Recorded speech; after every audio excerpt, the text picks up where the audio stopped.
Hi friends, ఈరోజు నేను మీకు కడాయి చికెన్ ఎలా చేయాలో చూపించబోతున్నాను. దీనికి కావలసినవి 1/2 కిలో చికెన్ అండి. ఇది బోన్లెస్ చికెన్. ఇలా కడిగి పెట్టుకున్నాను. ఒక క్యాప్సికము పెద్ద ముక్కలుగా కట్ చేసుకున్నాను. ఒక ఆనియన్ తీసుకున్నాను. అందులో హాఫ్ ఆనియన్ పెద్ద ముక్కలు, ఒక హాఫ్ ఆనియన్ ఈ విధంగా చిన్న ముక్కలుగా కట్ చేసుకున్నాను. ఒక టమాటో, కొంచెం అల్లం వెల్లుల్లి, కొంచెం నిమ్మరసం, కొంచెం కారం, కొంచెం గరం మసాలా, కొంచెం చెక్క పౌడర్ అండి ఇది, కొంచెం పసుపు, పెరుగు, పుదీనా, కొత్తిమీర, ఒక పచ్చిమిర్చి, హోల్ స్పైసెస్ మన దగ్గర ఏమి ఉంటే అవి తీసుకోవచ్చు అనమాట. ఇక్కడ బే లీఫ్, నేను బ్లాక్ క్యూమిన్ తీసుకున్నాను. ప్లస్ కొద్దిగా బటర్ అండి, ఇది ఆప్షనల్, మీరు ఇష్టమైతే తీసుకోండి. ఈ కడాయి మసాలా కోసము 2 ఎండుమిర్చి, ఒక 5 క్యాష్యూస్, కొంచెం ఎండు కొబ్బరి, కొంచెం ధనియాలు, కొంచెం మిరియాలు, ఒక 5 లవంగాలు తీసుకొని, దాంతోపాటు సోంపు అండి, అది మర్చిపోకండి, కొద్దిగా వేసుకొని బాగా ఫ్రై చేసుకున్నాను అనమాట. దీన్ని మిక్సీలో వేసి పొడిలాగా చేసి పక్కన పెట్టుకోవాలి.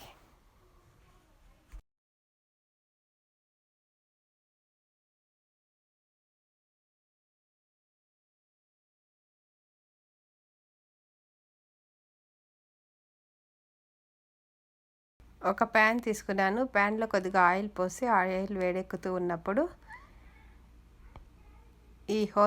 ఈ కడాయి మసాలాని మిక్సీలో వేసుకొని ఫ్రై చేసుకుంటానండి. అలాగే అల్లం వెల్లుల్లి పేస్ట్ కూడా చేసి పక్కన పెట్టుకుంటాను. ఇదిగోండి, ఈ విధంగా చిన్న జార్లో వేసి పక్కన పెట్టుకుంటాను. నెక్స్ట్ ఇదిగోండి, అల్లం వెల్లుల్లిని ఈ విధంగా పేస్ట్ చేశాను. ఇదిగోండి, కడాయి మసాలా రెడీ అయిపోయింది. దీన్ని పక్కన పెట్టుకున్నాను.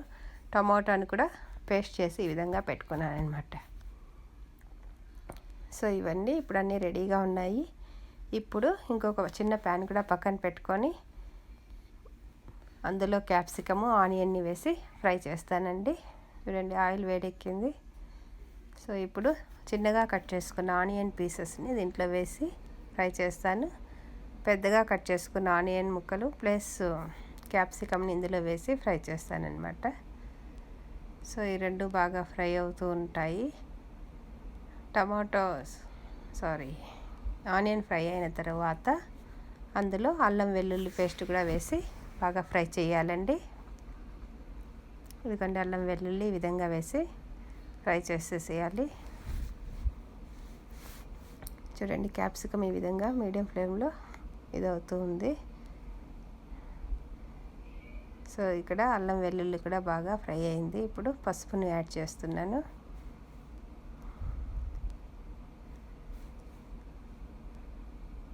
పసుపు కూడా బాగా కలిసిన తర్వాత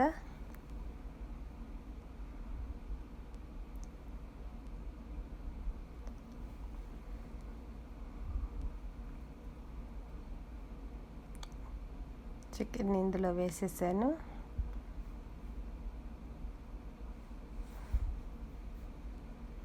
చికెన్ వేసి ఇందులో బాగా కలిపేయాలండి. ఈ విధంగా కలిపితే పచ్చివాసన అంతా వెళ్తుంది. సో నేను ఓపెన్ కుకింగే చేస్తున్నాను అనమాట. మూత అస్సలు వేయలేదు. ఇది చాలా మెత్తగా ఉంది కాబట్టి చాలా తొందరగానే ఉడికిపోతుంది. ఇప్పుడు ఇందులో పెరుగును కూడా వేసేసాను. నిమ్మరసం కూడా యాడ్ చేయబోతున్నాను అనమాట. ఇట్లన్నిటినీ వేసి ఒకసారి కలిపేస్తే అందులో ఉన్న ఆయిల్ అంతా బాగా పైకి లేస్తుంది. ఇదిగోండి, ఈ విధంగా బాగా ఉడికింది. తర్వాత హోల్ స్పైసెస్ మన దగ్గర ఏ ఉంటే అవి పెట్టుకున్నాం కదా, అవి కూడా వేసేసాను అనమాట. సో ఇవి కూడా బాగా ఉడకాలన్నమాట. ఇప్పుడు పుదీనా, కొత్తిమీరని కూడా అందులో వేసేసాను. ఇంకా అన్నీ ఇలా వేసేయడమే అనమాట. వేసేసి బాగా ఉడుకుతాయి అన్నమాట. చికెన్ బాగా ఉడకాలి ఓపెన్లోనే. ఈ విధంగా చూడండి, చాలా క్విక్గా ఉడికిపోతుంది చికెన్ కదా. మూత కూడా పెట్టాల్సిన పని లేదనమాట. మీకు కావాలంటే మూత కూడా పెట్టుకోవచ్చు. ఇలాగే కూడా ఉడికిపోతుంది అనమాట. సో ఇప్పుడు కొద్దిగా బటర్ని కూడా యాడ్ చేసేసాను. సో ఆల్మోస్ట్ అన్నీ వేసేసామన్నమాట. దీంట్లో ఉడికిన తర్వాత ఇదిగోండి, గరం మసాలా, చెక్క పొడి అది కూడా వేసాను. వేసి బాగా కలిపేసి చివరిగా మనకి ఇంకా కారం ఒకటి మిగిలిందనమాట. అది కూడా చూడండి ముక్క మెత్తబడిపోతుంది బాగా. సో ఈ సమయంలో మనము టమాటో ప్యూరీని వేసేసాను.